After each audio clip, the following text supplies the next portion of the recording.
Assalamualaikum warahmatullahi wabarakatuh.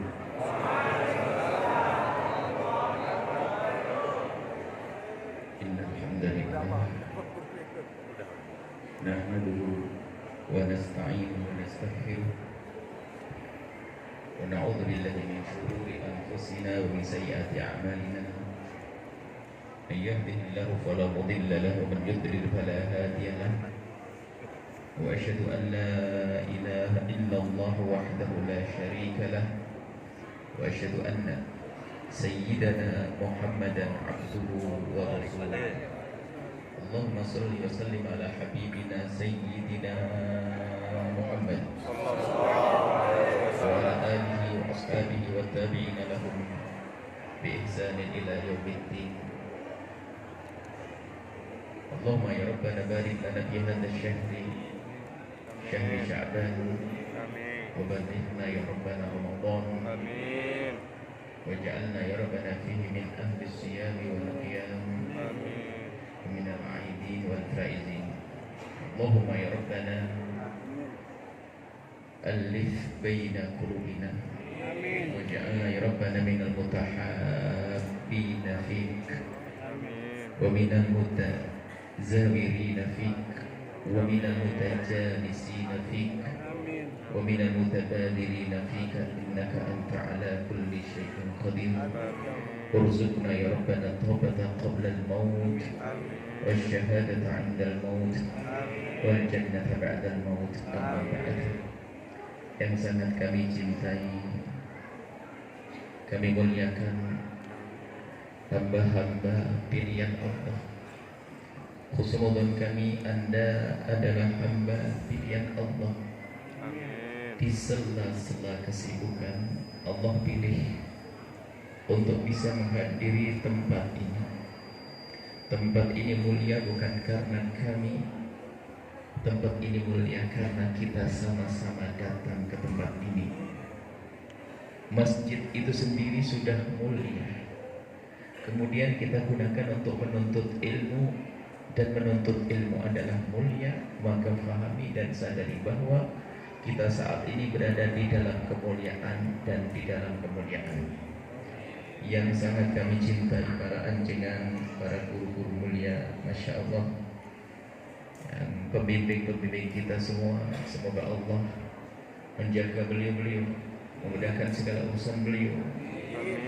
Wabil khusus gembira buat kami yang lama kami tidak ketemu, yang sebetulnya kami datang ke sini juga spontan waktu kami berada atau di mana pada seminggu yang lalu.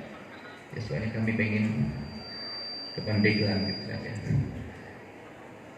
Akhirnya terwujudlah malam ini, Allah mudahkan untuk ini. Dan tadi dikagetkan pokoknya di sini ada, di tengah-tengah Anda ini ada orang tersembunyi, barangkali Anda tidak tahu kealimannya. Ya, beliau adalah sahabat kami, Yai Muhaimin, Masya Allah. Nah ini tidak tahu sudah lama, tahun 2001 berpisah, setelah itu ketemu lagi, tidak tahu tahun berapa.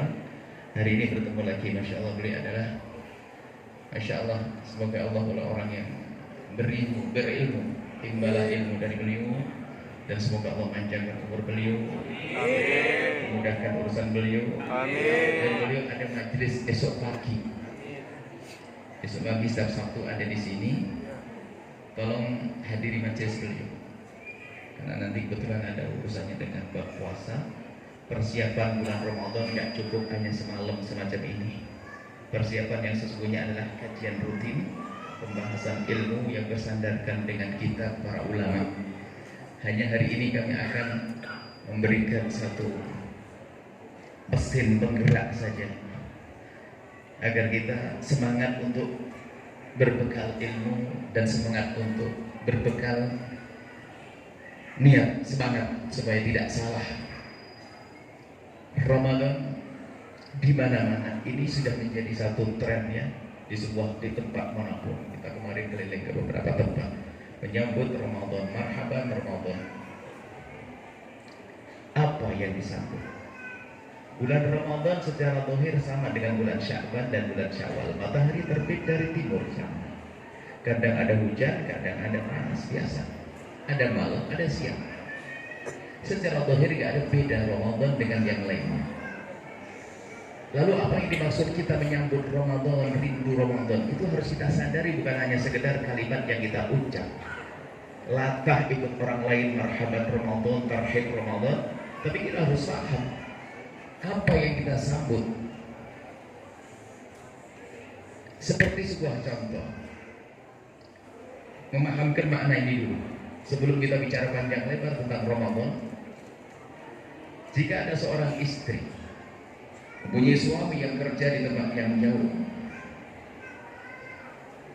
pulangnya hanya setiap hari Jumat. Pulangnya setiap hari Jumat. Sang istri sangat mencintai sang suami.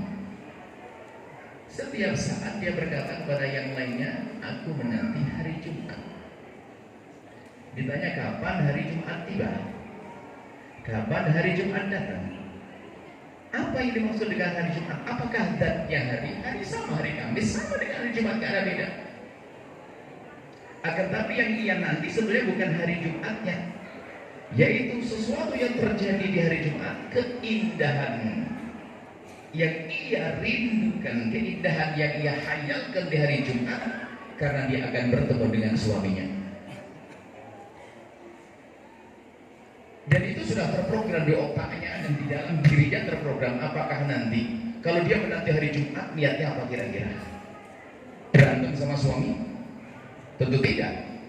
Secara otomatis terprogram hari Jumat. Bukan hari Jumatnya sebetulnya. Apa yang terjadi di hari Jumat? Suamiku datang. Suami datang, nggak ada nilainya. Keindahan yang terjadi dengan suami, kemesraan, kebahagiaan. Dan setelah itu secara otomatis terprogram. Ibu tadi belanja ke pasar tanpa diperintah membeli sesuatu kesukaan suami masakin. Jadi yang dimaksud merindu Ramadan juga sama seperti itu, bukan bulannya itu, bukan hari-harinya itu, akan tapi kita harus paham apa yang terjadi di bulan Ramadan. Sehingga setelah masuk bulan Ramadan, ya tadi kalau suami nunggu istri ya mesra dong dengan suami, masa berantem bulan.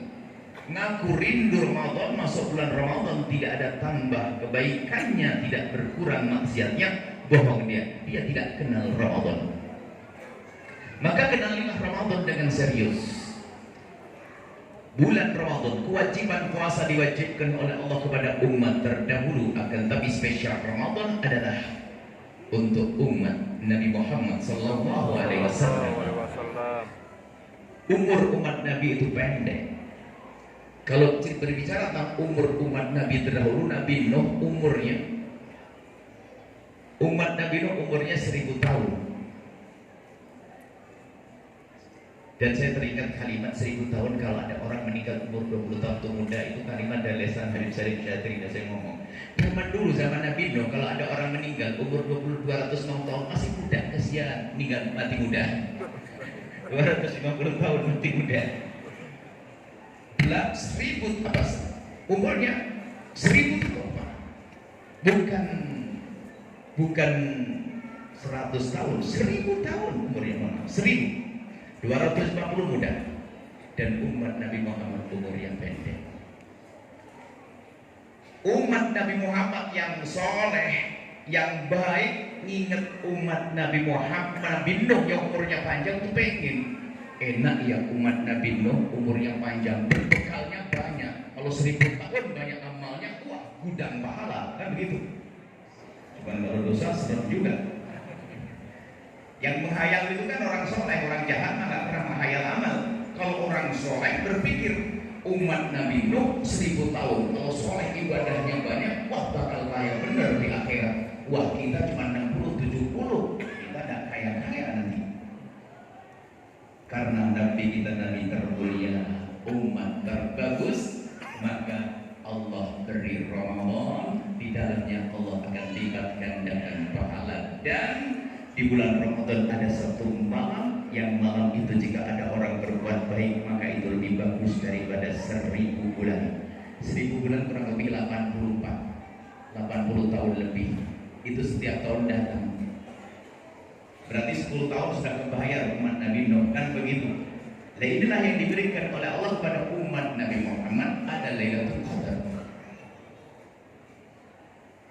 Tapi ketahuilah hai hamba Allah, Lailatul Qadar, malam Jumat, apa bulan Ramadan lipat gandakan pahala, tidak ada artinya bagi orang yang tidak punya iman dan wahtisaban. Dia disebutkan di dalam hadis Nabi, ada 3 hadis yang berbunyi man shoma Ramadan, ada ujungnya iman wa ihtisaba, man qama Ramadan iman wa ihtisaba, man qama lailatul qadar iman wa ihtisaba.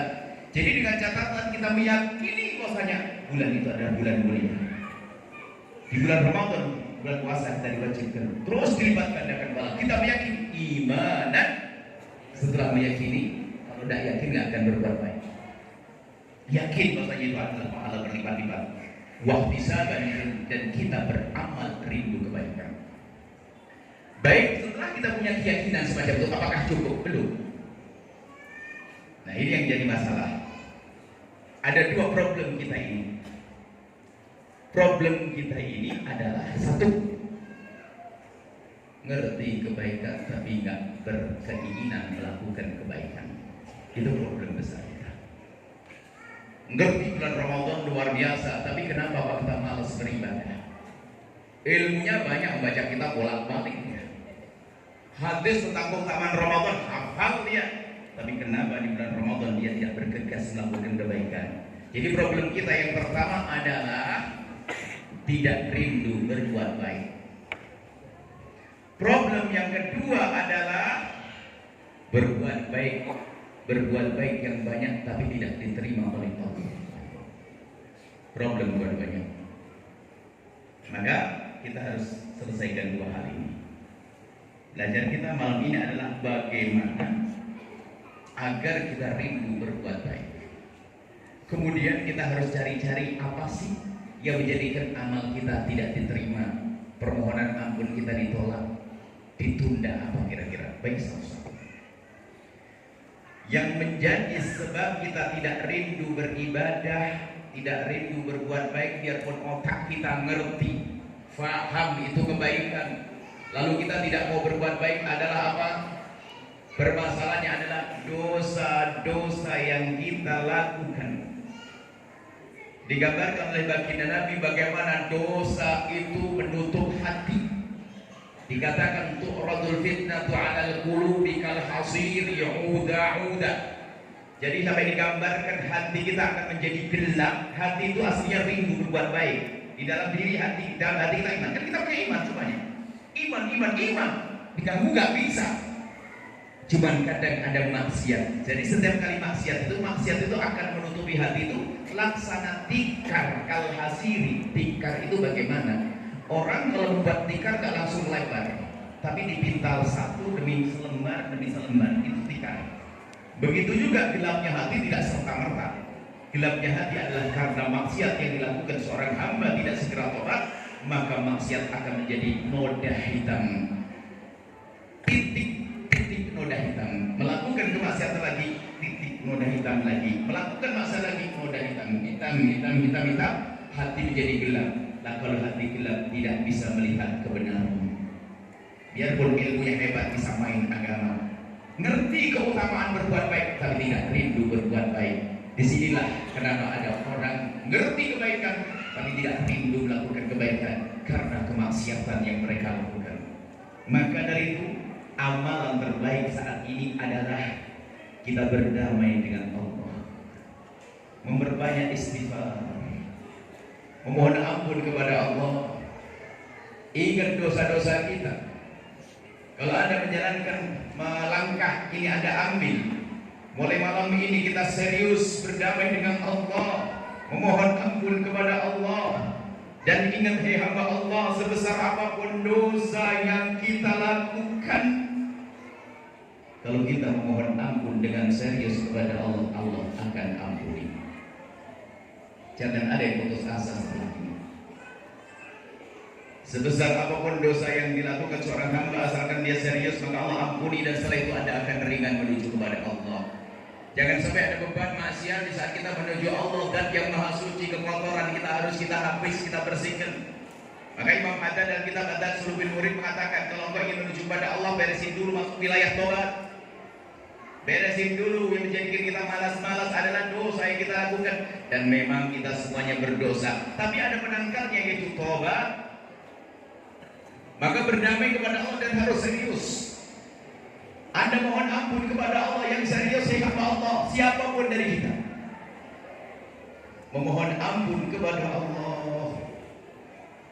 Dan ingat, jika dosa yang dilakukan seorang hamba belum diampuni oleh Allah, maka dosa akan tampak di alam barzakh, menakutkan kita, membuat kita takut di alam barzakh, belum lagi memberatkan langkah kita di padang mahsyar dan menjadikan mata kita tidak bisa melihat siratal mustaqim dan akhirnya kecebur ke neraka jahanam. Hati-hati. Akan tapi memang Allah Tuhan kita maha kasih, selalu menyuruh hambanya, mana yang mohon ampun kepadaku akan aku ampuni. Bahkan Allah beri kabar gembira bagi para pendosa-pendosa dengan kabar gembira melalui lisan Rasulullah sallallahu alaihi wasallam, at-taibu minadz dzambi kaman la dzambala, orang bertobat dari dosa seperti orang yang tidak pernah punya dosa, dengan catatan dia bertobat. Bahkan kalau kita bicara tentang bulan Ramadan, lihat dalam puasa bulan Ramadan diwajibkan puasa atas kita bulan Ramadan. Ujungnya agar kalian menjadi orang yang bertakwa.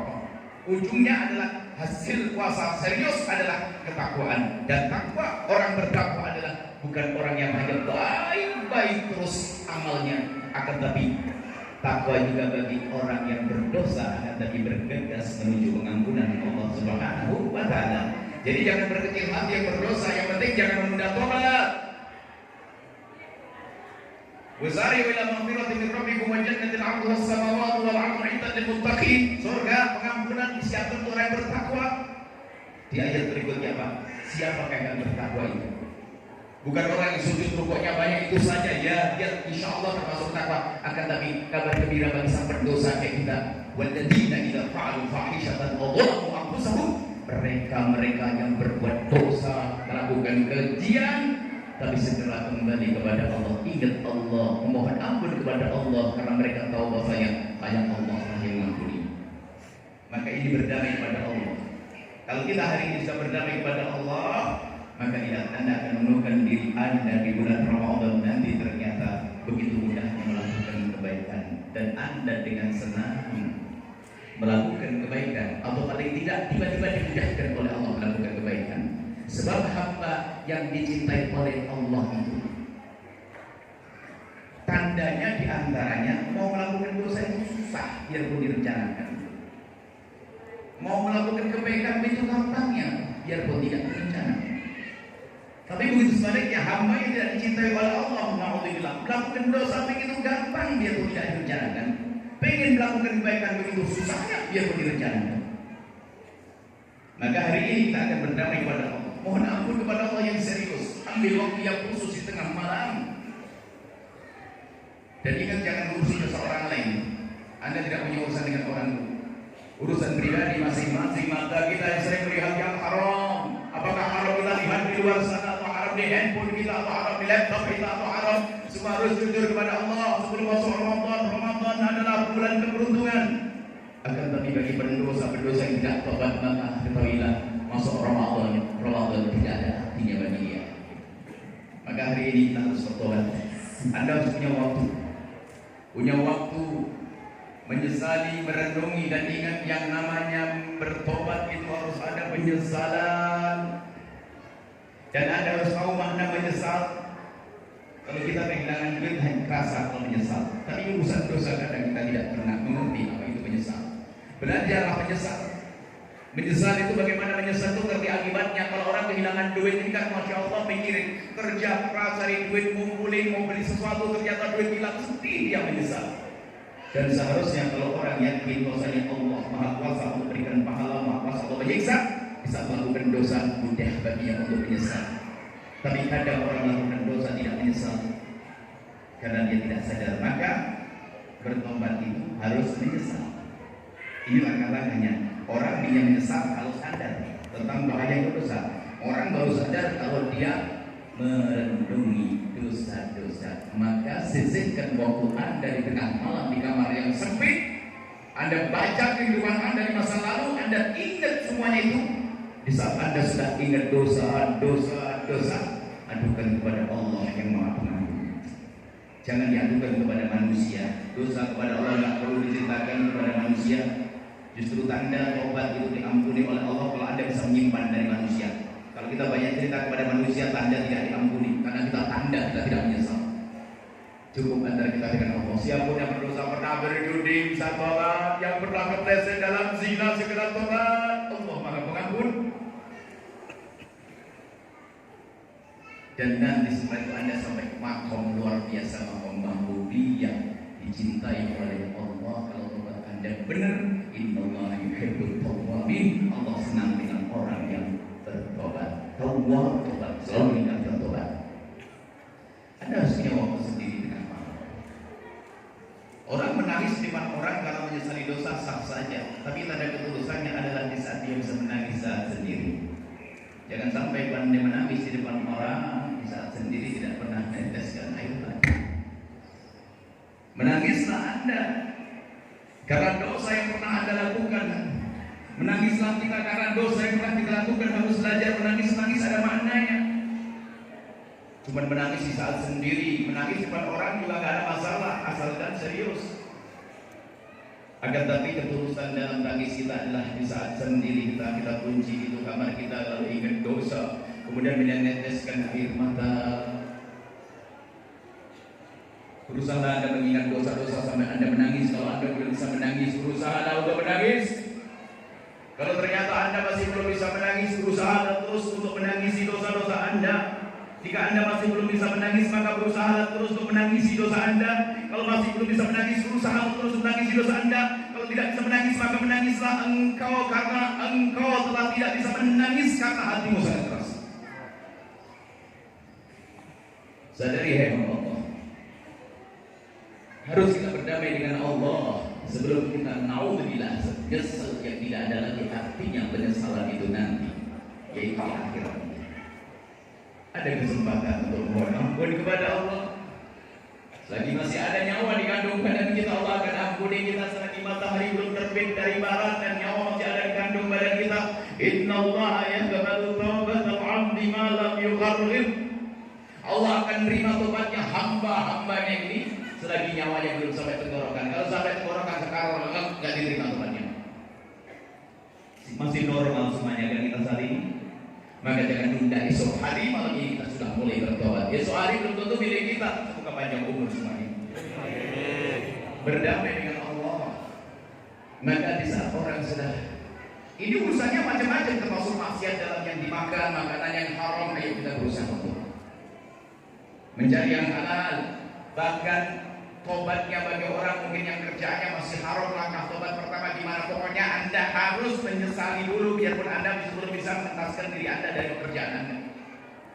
Anda minta tolong kepada Allah setiap malam, ya Allah, aku punya pekerjaan haram, entaskan kami ya Allah dari pekerjaan ini ya Allah. Yang penting ada setiap hari menyalahkan diri Anda dengan dosa-dosa itu, Allah akan Anda. Yang gak boleh itu apa? Cari pembenar. Gak akan tobat orang cari pembenar. Sudah dosa nggak merasakan, paling dosa adalah manusia berdosa tidak pernah merasa berdosa, kurang ajar dia. Maka perlu kita berusaha untuk menyesali dosa-dosa. Damai kepada Allah sudah selesai. Kemudian setelah itu kita akan mudah melakukan kebaikan, insya Allah. Siap. Dan ingat, jangan mikirnya dosa orang lain dulu, dosa pribadi kita. Kita punya dosa macam-macam. Khususnya dari ini. Dari mata ini menjadi masya Allah yang dilihat bangkitkan syahwat, jadikan kita menggunjing sama mata. Hari ini godaan mata luar biasa besar. Handphone, kabar-kabar si nongol di YouTube segala macam, hati-hati. Jangan dianggap itu sepele. Itu menitikkan noda hitam di hati kita. Sudahlah, nggak usah berhujah. Kita menyesal saja, selesai. Insya Allah nanti akan dijawab oleh Allah dari itu semua. Jangan berhujah, jangan bela diri kita semua. Kita harus. Makanya jangan sibuk nyalahkan orang. Kita aku yang dosa. Aku punya dosa sebelum orang lain. Anda punya waktu setiap hari khusus untuk Anda menundukkan kepala sambil mengingat dosa-dosa, kemudian setelah Anda mengingat menyesal dan Anda mengangkat kepala, mendoakan kepala dan Anda tentang atau mohon ampun ya Allah, ampuni. Damai kepada Allah. Setelah itu yang kedua, setelah beramal baik, jangan-jangan amal kita tidak diterima. Wah, ini kan kacau, capek gak diterima. Yuk kita cari apa sih di antara sebab-sebab amal kita tidak terima. Ada satu riwayat dari baginda Nabi Sallallahu Alaihi Wasallam. Mungkin beberapa waktu yang lalu Anda menghidupkan malam nisfu Sya'ban. Di sini ada satu riwayat, memang para muhaddzin mengatakan hadis itu adalah begitu, tapi di antara mereka ada menganggap hadis itu sah, bisa dianggap, yaitu hadis bahwasanya innallaha yattali'u fi kulli lailatin nisfi min Sya'ban. Innallaha yattali'u li khalqihi lailatan nisfi min Sya'ban. Allah melihat hambanya dengan khusus di malam nisfu Sya'ban. Wa yaghfiru li jami'i khalqihi, lalu Allah mengampuni semua makhluknya. Illa li musyrikin, kecuali orang yang menyebutkan Allah. Jelas menyebut dengan Allah tidak ada pengampunan. Kita tidak masuk ke dalam ini, alhamdulillah. Tapi yang belakang ini, kaum musyahid atau orang yang kebencian dendam kepada sesama. Dan biasanya kalau Anda mencoba menghadirkan hadis ini, ada yang ramai mengatakan hadis ini lemah dan sebagainya. Kita akan kembali ingat pada hadis yang lain, hadis riwayat Imam Muslim rahimahullah ta'ala. Imam Muslim meriwayatkan hadis dari baginda Nabi sallallahu alaihi wasallam, "Tuftahu abwabul jannati", dibuka pintu surga. Kulla yaumil itsnaini wal khamis, setiap hari Senin dan hari Kamis. Wa yughfaru li kulli 'abdin la yusyriku billahi syai'a, semua orang yang tidak menyekutukan Allah akan diampuni. Illa rajulan, kecuali satu orang. Karena bainahu wa baina akhihi syahna, dia punya benci dan dendam kepada saudaranya. Yuqalu, diperintahkan malaikat oleh Allah, "Amdiru hadaini", tunda dua orang ini. Dalam riwayat lain bukan masalah pengampunan, diterima amalnya. "Amdiru hadaini", tunda dua orang ini. Jangan diterima amalnya, jangan diampuni dosanya, hatta yastaliha, sampai berdamai. Hati-hati yang rebutan waris. Hati-hati yang rebutan waris. Ramadan yang lalu dan yang lalu dan yang gantung. Mau bicara Ramadan yang akan datang, menyiapkan Ramadan, beresin dulu dong urusan dengan saudara kita agar amal kita diterima oleh Allah. Bahkan permohonan ampun nanti menjadi tidak diterima karena apa? Urusan dengan sesama manusia. Selesai damai kepada Allah, ternyata harus damai dengan manusia. Dan hakikat takwa memang begitu. Orang takwa itu baik kepada Allah, baik kepada manusia. Orang baik kepada Allah, enggak baik kepada manusia, tidak bertakwa. Coba sholat, coba bilang lekit, ngomong sama tetangga, gunjing tetangga, tidak bertakwa. Atau dengan orang baik, tapi dengan Allah tidak baik, juga tidak bertakwa. Takwa damai kepada Allah, damai kepada manusia. Maka dari itu, agar amal kita yang lalu diterima dan juga amal yang akan kita lakukan nanti, yang kita rindukan dan kita ingin mengamalkannya di Ramadan nanti diterima, pastikan mulai malam ini Anda sudah berdamai dengan saudara Anda. Ada benci, ada dendam, tentu kita manusia, kita bukan malaikat. Akan tapi yang dimaksud di sini adalah Anda harus bisa memerangi dendam dan benci di hati Anda. Dan jangan ada yang berkata, "Oh, aku tidak punya benci, aku punya dendam." Bohong, Anda manusia, Anda bukan jadi malaikat. Justru kehebatan kita adalah di saat ada benci lalu kita perangi sehingga kita ubah menjadi berbuat baik dari berbuat jahat. Saya marah dengan dia, oh, kurang ajar banget dia dengan saya, masya Allah, fitnah aku, oh, kirim fulus, kasih hadiah. Nah ini kerjaan para kekasih Allah yang disebut dengan istilah salamatus sudur atau qalbun salim. Hati yang selamat itu hati yang dengan saudaranya penuh dengan cinta. Makanya tadi sebenarnya kita lupa, kita majelis ini ada syaratnya. Kalau kita mau hadir majelis ini agar mudah kita mendapatkan ilmu dan agar mudah ilmu dipindah, itu apa syaratnya? Syaratnya harus ada di antara kita ini kalau ngaji, bahwa tidak ada benci di antara kita, tidak ada dengki di antara kita. Yang ada adalah cinta. Maka yang datang ke majelis dengan cinta, gurunya memberikan pemahaman satu, dia bisa paham 5 hal. Karena hatinya yang bersih. Itu kan disyaratkan bagi Nabi Muhammad bin Amin as-Sabi. Muridnya kadang bisa lebih paham dari gurunya. Saya baca hadis, bisa saja yang di sana lebih paham banyak karena apa? Kebersihan hatinya.